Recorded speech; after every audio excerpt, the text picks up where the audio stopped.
Bismillahirrahmanirrahim. Assalamualaikum warahmatullahi wabarakatuh. Dengan saya lagi Edi Mulyadi dari Forum News Network FNN. Saudara sekalian, kita masih ngomongin berita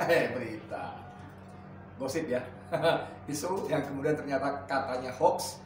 Megawati Soekarnoputri, Ketua Umum PDIP, Partai Demokrasi Indonesia Perjuangan, yang katanya masuk rumah sakit, masuk ICU, kondisinya kritis dan sebagainya dan seterusnya dan lainnya, ya kan? Dan teman saya jurnalis senior Hersu Beno Arif termasuk yang paling duluan tuh bikin podcast soal itu kan. Saya juga mengutip dari dia, media-media online juga banyak mengutip dari dia, dan akan dilaporkan oleh Gardu Banteng Marhain. Serem juga ya, Gardu Banteng Marhain ke Barreskrim Polri. Tuduhannya menyebarkan berita hoax seputar sakitnya Megawati Soekarnoputri. Saudara sekalian, tadi pagi saya sudah bikin soal ini sebetulnya ya, dengan mengutip artikelnya Bang Asari Usman, senior saya juga, kolega saya juga di FNN. Nah, kali ini saya masih ngomong soal itu. Sebarkan hoax Mega sakit, GBM akan laporkan Hersu Beno Arif ke polisi. Ini yang tadi pagi ya, udah saya bahas juga. Tapi saya ingin ngomong siang ini berdasarkan artikel dari teman saya juga, ini jawara keren banget, Ahmad Hozinuddin, pengacara yang juga sering menabalkan diri sebagai sastrawan politik. Tapi kali ini dia menulis dengan nama advokat aktivis gerakan Islam. Judulnya begini: Hersu Beno Arif melakukan verifikasi jurnalisme, bukan menyebar hoax Megawati sakit. Ini judulnya. Saya nggak tahu nih, saya kira ini artikel bagus, sudah dimuat di banyak media online juga, tapi saya masih dapat versi aslinya, versi WA-nya ya. Saya baca. Konsultan media dan politik Hersu Beno Arif mengaku menerima informasi bahwa Presiden kelima Indonesia, Megawati Soekarnoputri, tengah koma di Rumah Sakit Pusat Pertamina RSPP. Namun informasi itu masih belum diterima sebagai sebuah kebenaran, sehingga dirinya melakukan verifikasi melalui sejumlah kabar yang beredar di berbagai media. Hersu Beno Arif melalui unggahan video di kanal YouTube miliknya pada Kamis 9 September 2021 mengaku seorang teman dokter sempat mengirim WhatsApp dengan redaksinya begini nih: Megawati koma titik ya, di ICU RSPP titik ya. Jadi kalimat-kalimat pendek-pendek, valid 1000%. Anda bisa bayangkan valid 1000%. Gimana caranya nih kalau kita punya informasi valid 1000%? Semangat banget ini si dokter ya. Kutipan dari sumber yang tidak disebutkan secara definitif dibenarkan secara kaidah jurnalisme. Ini saya tambahin informasinya. WA yang diterima Hersu itu, kami di FNN biasa menyebutnya Hersu, beberapa menyebutnya Mas Hersu ya. Itu ditulis semuanya dengan huruf kapital. Huruf kapital, misalnya ditulis begini tadi: Megawati koma, itu MEGAWATI, itu huruf besar semua. KOMA huruf besar semua. Jadi kalau dalam pemahaman sehari-hari, kalau orang menulis huruf besar semua itu artinya ditekankan banget gitu ya. Nah, itu semuanya sampai tambah valid 1000% ya. Justru Hersu Beno membuat ulasan yang cukup lengkap dengan mengutip sejumlah sumber di PDIP yang mengatakan Megawati dalam keadaan sehat, walaupun ada juga sejumlah kader yang tidak memberikan konfirmasi. Sebut saja misalnya Bima Arya. Anda harus bedakan saudara sekalian, Bima Arya dengan Arya Bima.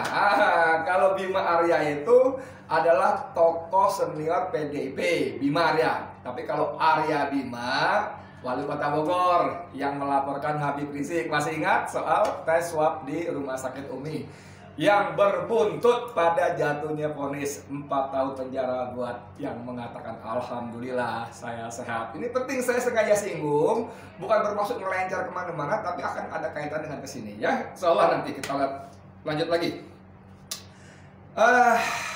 Katakan begini.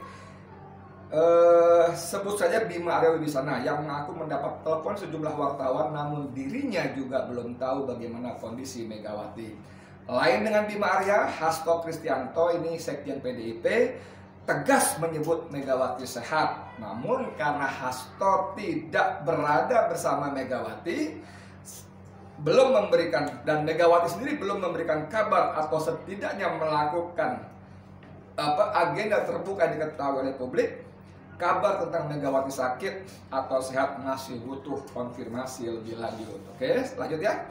Akhirnya dalam agenda TOT PDIP diketahui Megawati hadir, bahkan Megawati mengkonfirmasi bahwa dirinya sehat-sehat saja. Ini kemarin ya, hari Jumat ya. Kalau nggak salah acaranya itu habis sholat Jumat, jadi siang. Dan videonya juga beredar, dan Hersu Beno Arif juga kembali langsung membuat podcast dengan tag breaking news, Mega sehat afiat.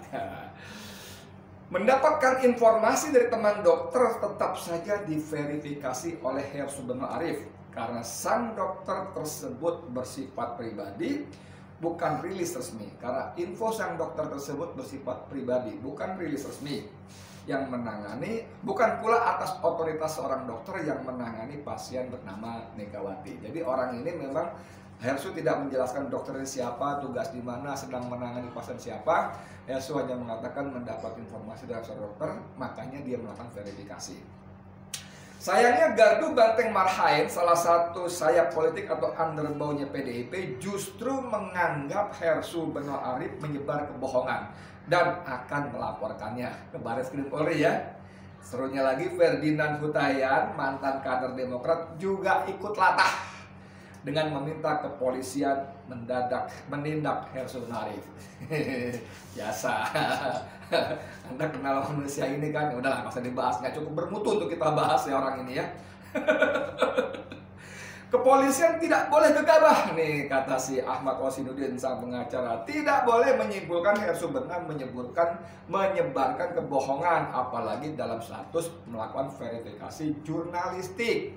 Beda jika Hersu Beno mengabarkan suatu peristiwa dengan keyakinan berdasarkan kesaksian atau suatu peristiwa yang ada di dalamnya. Beda ya. Lagi pula, nah ini penting nih. Lagi pula jika perkara ini diambil langkah penyelidikan, maka sejumlah kader PDIP yang mengeluarkan statement berkaitan kesehatan Megawati seperti Bimaria, Hasto Kristianto, Effendi Simbolon, dan sejumlah nama lainnya juga wajib diperiksa.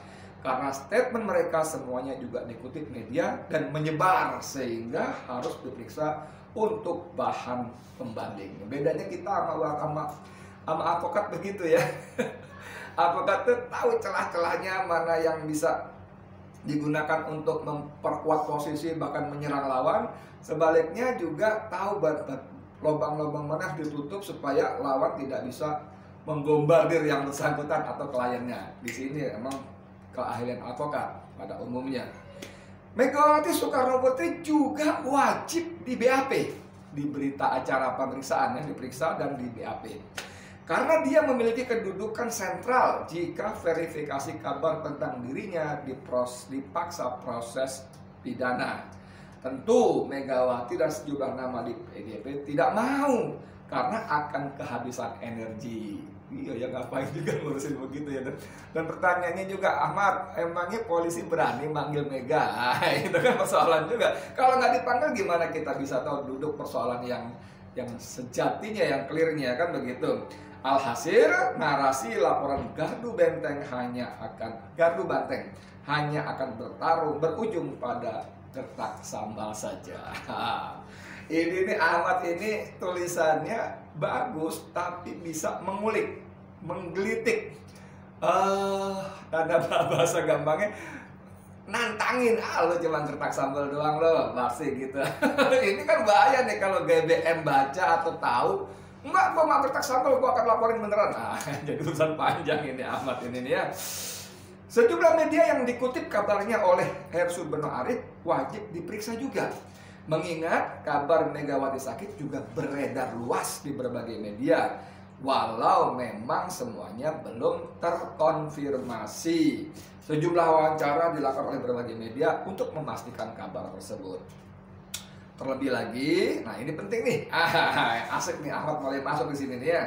Terlebih lagi, terlalu banyak fakta pembanding yang lebih memenuhi unsur kebohongan. Lebih banyak fakta pembanding yang lebih memenuhi unsur kebohongan.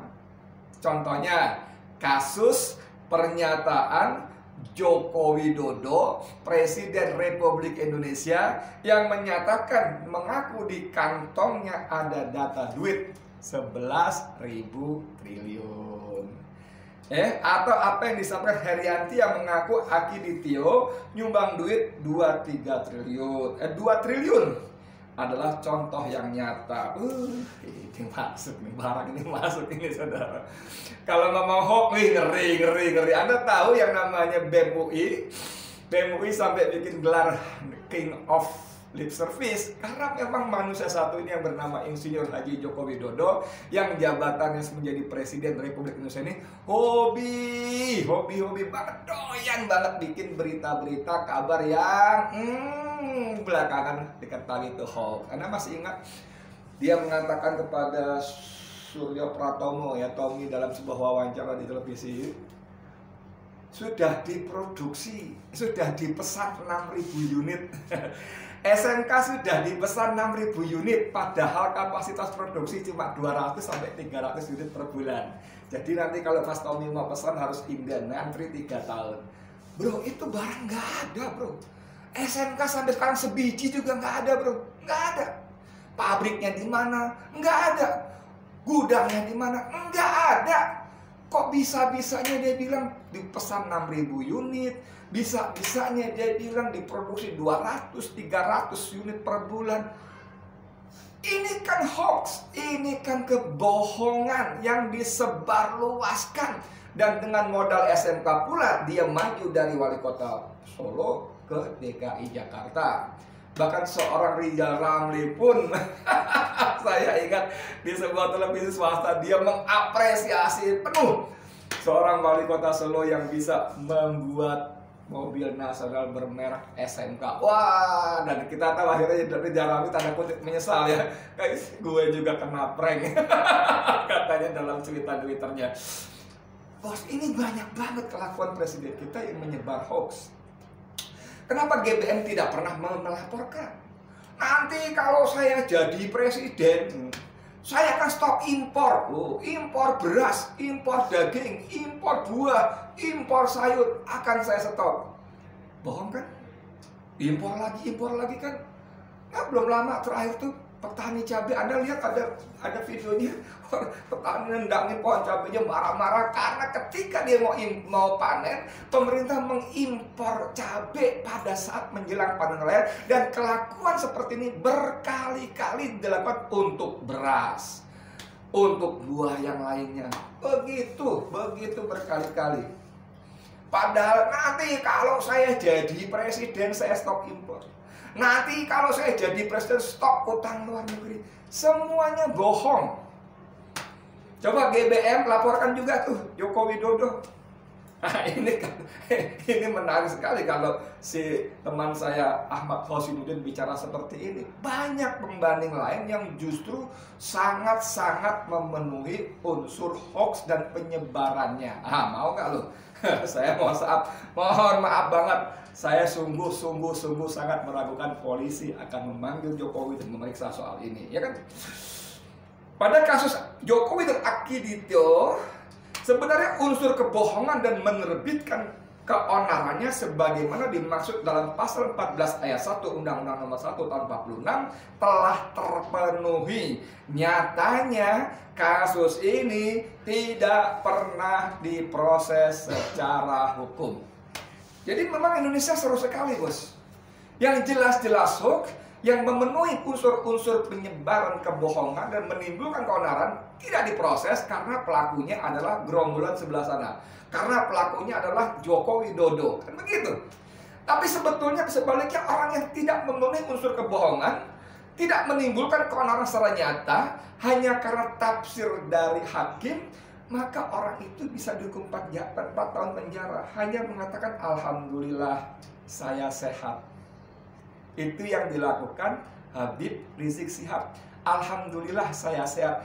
Lalu majelis hakim berpendapat Habib Rizik telah berbohong karena ternyata hasil tes PCR-nya, swabnya itu menunjukkan beliau tidak sehat. Waktu Habib ngomong begitu, tes swabnya belum keluar, bos. Belum keluar. Jadi tidak bisa disebut dia berbohong. Bahkan dia mengatakan alhamdulillah saya tidak bisa berbohong, disebut berbohong. Walaupun misalnya dia sudah pegang hasil tes swabnya. Kecuali dia mengatakan alhamdulillah hasil tes swab saya negatif. Alhamdulillah hasil tes swab saya tidak bermasalah. Itu baru mungkin bisa disebut berbohong. Tapi kan hukum sekarang terserah penguasa. Dia mau lipat, mau jungkir balik, mau dia tekuk, terserah penguasa. Pokoknya ada perintah khusus Habib Rizik harus didalam sampai 2024 supaya hajatan untuk memuaskan nafsu syahwat kekuasaan para penguasa bisa berjalan mulus. Menarik betul kata Ahmad Khozinuddin ini. Sementara posisi dan kedudukan Hersu bin Arif tidak dalam konteks menyebar kebohongan, tetapi melakukan verifikasi terhadap sejumlah kabar dan informasi yang beredar. Begitu ada sumber otoritatif dari PDIP berupa keadaan Megawati saat dalam acara TOT PDIP, Hersu bin Arif juga langsung mengunggah kabar tersebut di kanal YouTube. Ya kan? Ya kan? Sebelum ada kabar penampakan Megawati di depan publik ya di acara internal mereka, Hersu kan melakukan verifikasi, bertanya kepada sana sini, bahkan kepada mengutip berita-berita yang mengutip pendapat para elit PDIP, Hasto, Arya Bima segala macamnya ya. Jelas Hersu Beno dan siapapun yang mempertanyakan kebenaran kabar Megawati sakit bukanlah menyebar kebohongan. Kepolisian tidak dapat mengambil langkah penindakan terhadap Hersu bin Arif karena peristiwanya bukan peristiwa pidana, melainkan peristiwa verifikasi jurnalistik. Iya, benar banget. Dan Undang-Undang Nomor 40 Tahun 99 tentang pers itu memang menyebutkan bahwa polisi tidak bisa serta-merta memeriksa wartawan karena karya jurnalistik ya semua harus melalui Dewan Pers. Dan untuk itu bahkan dikuatkan ada MOU, Memorandum of Understanding, memorandum kesepakatan antara Kapolri dengan Dewan Pers waktu itu masih Timur Pradopo. Kemudian dilanjut kesepakatan baru dengan Tito Karnavian bahwa setiap sengketa jurnalistik harus melalui Dewan Pers. Jadi seperti kata Ahmad Khozinuddin, kata senior saya Asy'ari Usman, ya, bahwa Hersu tidak melakukan kebohongan, apalagi menyebar kebohongan. Kalimat pendek Bang Asy'ari itu menarik sekali. Harus dibedakan membuat berita hoax, menyebarkan berita hoax dengan memberitakan berita hoax. Ini ada berita hoax, maka diberitakan. Beda. Sama memberitakan perampokan, memberitakan peristiwa pencurian. Itu ada peristiwa diberitakan. Ada peristiwa namanya berita hoax diberitakan. Kalau masalah sesimpel ini saja, Gardu Banteng Marhain nggak ngerti atau nggak paham, repot. Atau saya boleh bilang nggak, oh baru sampai situ kalian. Sorry bro, lu baru sampai situ doang ya. sorry banget. Tapi menarik sekali, kalaupun mereka mau maksa ya tentu saya kira Hersu pun tidak bakal menjadi ciut. Saya kenal cukup baik dengan Hersu, baik sebelumnya waktu tahun 2000-an saya sama-sama di sebuah media, sebuah televisi berita, sama-sama dia dulu tahun 2000. Dia masuk lebih awal. Saya waktu itu di grup itu tapi dicetaknya, di korannya hariannya. Lalu saya bergabung 2001, ya 2001 masuk ke televisi itu. Ada dia. Dan sekarang sama-sama di FNN. Saya kenal cukup baik dan Hersu adalah orang yang top, jurnalis yang kerja-kerjanya memenuhi standar-standar profesionalisme jurnalistik.